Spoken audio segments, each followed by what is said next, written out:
नमस्कार दोस्तों, आपका भानु स्वास्थ्य केंद्र में बहुत बहुत स्वागत। दोस्तों, आज मैं आपको बहुमूत्र यानी डायबिटीज़ के बारे में बता रहा हूँ, जिसको शुगर भी बोलते हैं और आयुर्वेदा में इसको प्रमेय रोग कहते हैं। दोस्तों, एलोपैथी में इसको दो प्रकार से लिया गया है, डायबिटीज़ मेलाइटस और ये इसमें जो यूरिन में पेशाब में शर्करा आता है, और दूसरा है मेलाइटस। ये तो एक किस्म हो गई। दूसरी किस्म है इसकी डायबिटीज़ इंस्पाइडस ऑफ पॉलीयूरिया।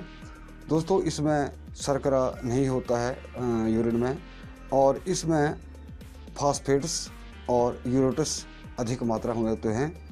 तो दोस्तों, ये आयुर्वेदा में इसको 20 प्रकार का माना गया है, 20 किस्में होती हैं इसकी, लेकिन आत्रेय जी ने इसको 26 प्रकार का बताया है। तो दोस्तों, ये कैसे होता है? जो लोग परिश्रम नहीं करते, बैठे रहते हैं और बहुत ज़्यादा परिश्रम करने के बाद तुरंत पानी पी लेते हैं, तीखी कड़वी और ज़्यादा मीठी चीज़ें खाते हैं, उनको ये समस्या हो जाती है। भेड़ का मांस जो है वो अधिक खाने से भी ये रोग होता है। दोस्तों, ये आयुर्वेदा के अनुसार 20 प्रकार हैं, वो ये 3 वजह से होते हैं। वात जो है वो 4 प्रकार का होता है। इसमें पित्त और कफ जो है वो क्षीण हो जाते हैं, और आगे आता है पित्त। पित्त की कुपित होने से, जो पित्त कुपित हो जाता है हमारे अंदर, उसकी वजह से ये 6 प्रकार का होता है, और कफ की वजह से होता है ये 10 प्रकार का, जिसमें कफ कुपित हो जाता है। और ये अब आप 4, 6, 10 और 10, 20, ये 20 इसके प्रकार हो गए कुल। तो दोस्तों, इसका जो एक आसान और सस्ता और सीधा इलाज है वो है, आपने ये बकाइन का पौधा देखा होगा, अगर नहीं देखा होगा तो उसे पहचान लीजिए। तकरीबन ये पूरे भारतवर्ष में पाया जाता है ये बकाइन। तो बकाइन के आपने 2-3 बीज लेने हैं, यानी कि 3 बीज, और उसको आपने चावल के पानी के साथ इन बीजों को पीस लेना है। चावल का पानी कैसे करना है? चावल को आप पीस भी सकते हैं, उसका आटा बना करके थोड़ा सा उसमें घोल लिया पानी में, और उसके पानी में ये 2-3 बीज आपने उसमें पीस लेने हैं। या जो लुगदी होती है चावल की, उसमें पीस सकते हैं, और इसमें 2 या 3 चम्मच इसमें आपने घी के डालने हैं, और ये सुबह आपने पीने हैं। दोस्तों, ये जो प्रमेय का, ये शुगर का जो असाध्य रोग है वो भी ठीक हो जाएगा। दूसरा उपाय दोस्तों, ये जो गुल्लर होता है, गुल्लर का पेड़ होता है, आजकल गुल्लर जो है वो पक रहे हैं। तो दोस्तों, आपने गुल्लर का जो पका हुआ फल है वो ले लेना है। और गुल्लर के फल में जैसे आप उसको 2 भाग करेंगे, उसको फाड़ देंगे ऐसे, तो उसमें आप देखेंगे कि छोटे छोटे पंखेरु होते हैं। दोस्तों, जैसे उसको फाड़ेंगे वो तुरंत सारे उड़ जाते हैं और बिल्कुल खाली हो जाता है। आपने ऐसा नहीं देखना है कि इसमें तो कीड़े हैं या पंखेरु हैं तो उसको नहीं खाना है, नहीं, वो उड़ जाते हैं उसी वक्त सारे। तो उसमें आपने 2-3 चुटकी सेंधा नमक की डाल लेनी है, और उस फल को, ताज़ा फल लेना है, उसको आपने खा लेना है। दोस्तों, इससे भी आपका असाध्य प्रमेय जो है वो बिल्कुल ठीक हो जाएगा। दोस्तों, ये बिल्कुल सस्ते और सुलभ इलाज हैं। तीसरा उपाय दोस्तों, जो पके गुल्लर के फल होते हैं उनको आपने फाड़ देना है, पके फलों को, और आपने उसको छाया में सुखा लेना है। बाद में आपने इनको चूर्ण करके सेंधा नमक मिला करके आप उसको भी प्रयोग कर सकते हैं। दोस्तों, इससे आपको जो मधुमेह रोग है या प्रमेह रोग है, उससे आपको लाभ मिलेगा। और चौथा उपाय दोस्तों, ये ठंडी पट्टी लपेट। ठंडी पट्टी लपेट मतलब आपने 4-5 मीटर कपड़ा लेना है सूती, और उसको आपने पानी के बीच में डाल देना है, और पानी के बीच में डालने से वो अच्छी तरह गीला हो जाएगा। तो उसको आपने फिर निचोड़ लेना है, और फिर उसकी आपने जैसे उसको सीधा किया, फिर उसमें आपने 2-3 तह लगानी है, और तह ऐसी लगाएं कि आपका पूरा पेट उससे ढक जाए। और उसको दोस्तों जितना वो आपका जो पेट है या जितने लपेटे लगते हैं, 3-4 लपेटे हो जाएं कम से कम, आपने सुबह इसको लपेट लेना है और जब तक वो सूख जाए या कम से कम 1.5-2 घंटे आप इसको लगाएं।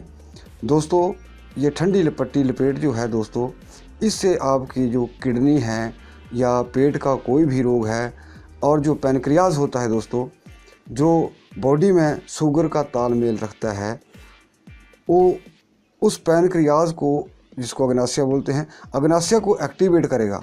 दोस्तों आपने एक और चीज़ देखी होगी कि जो हम दवाइयाँ शुगर की खाते हैं वो शुगर का तालमेल बनाती हैं, ना कि उस पैनक्रियाज को रिपेयर करती हैं। उस पार्ट को, बॉडी पार्ट को वो रिपेयर नहीं करती, उसको नहीं करती ठीक, वो कमज़ोरी है।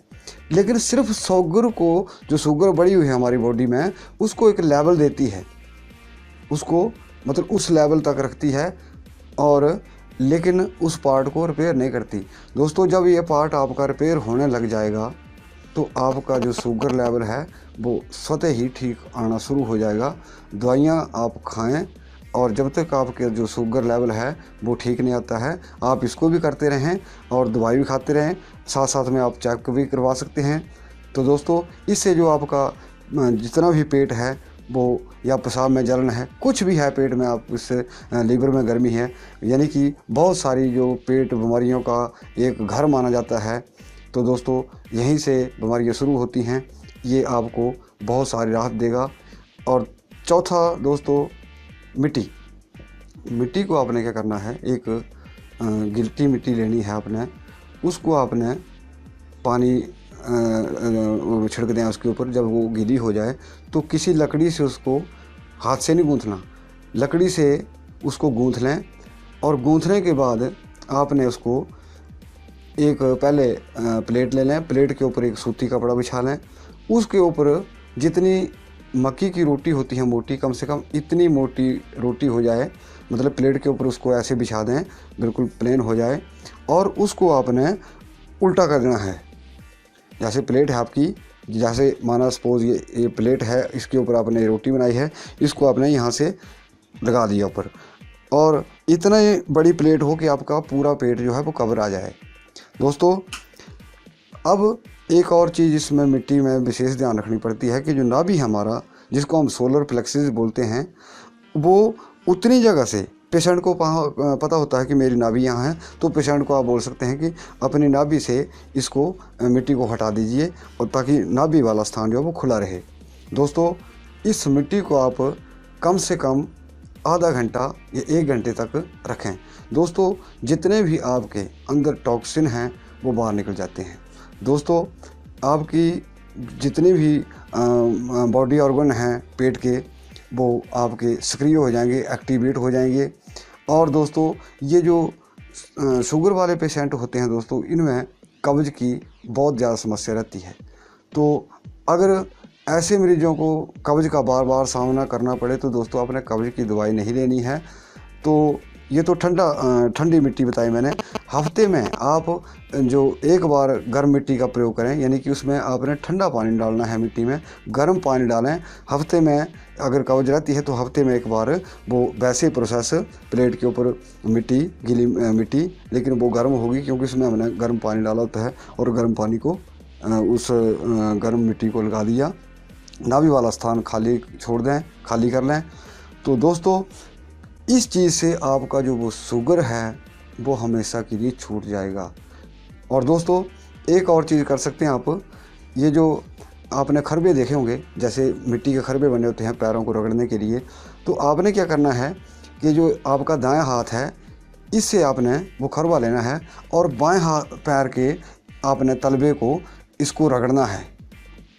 और जैसे हम पैरों को धोते हैं तो उसने उल्टा करना है, मतलब दाएं हाथ से बाएं पैर का जो तलबा है या पैर का निचले वाला हिस्सा है उससे आपने इसको रगड़ना है।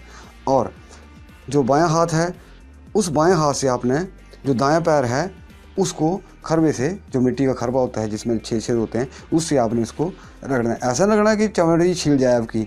जैसे पैरों को धोते हैं, हम पैरों का मैल उतारते हैं, तो उससे आप इसको कर सकते हैं। दोस्तों इन चीज़ों से शुगर जो है वो कंट्रोल होती है। बॉडी पार्ट आपके जो स्वस्थ हो जाएंगे, तब आपकी जो बीमारी है वो ठीक होगी। दवाइयों से आपकी बीमारी जो है वो दबी रहेगी, पार्ट आपका कमज़ोर होता जाएगा। एक स्थिति ऐसी आएगी कि आप उससे फिर निजात नहीं पा सकेंगे और यानी कि लास्ट में रोगी की मौत भी हो जाती है। तो दोस्तों, इस स्थिति में अगर आपको एक सस्ता और सुंदर सुलभ इलाज मिलता है और आपके ऑर्गन बिल्कुल ठीक होते हैं, कमज़ोर नहीं होते, स्वस्थ हो जाते हैं, और उससे स्वस्थ हो, जब कोई बॉडी ऑर्गन स्वस्थ है तो उसमें बीमारी लगने का प्रश्न नहीं है। तो दोस्तों, ये बॉडी ऑर्गन को पावर दीजिए, उसको शक्ति दीजिए। शक्ति है मिट्टी से, पानी से, इन चीज़ों से मिलती है, ताकि आपके अंग स्वस्थ हो जाएं, आपको बीमारी से भी निजात मिल जाए और हमेशा हमेशा के लिए आप ठीक हो जाएं। और दोस्तों, ये जो वीडियो मैं आपको बता रहा हूँ दोस्तों, इसको ज़्यादा से ज़्यादा आप लोग लाइक करें, ज़्यादा से ज़्यादा शेयर करें। और अगर आपने अभी तक हमारा चैनल जो है सब्सक्राइब नहीं किया है तो कृपया इसे अभी से सब्सक्राइब करें। आपका बहुत बहुत धन्यवाद।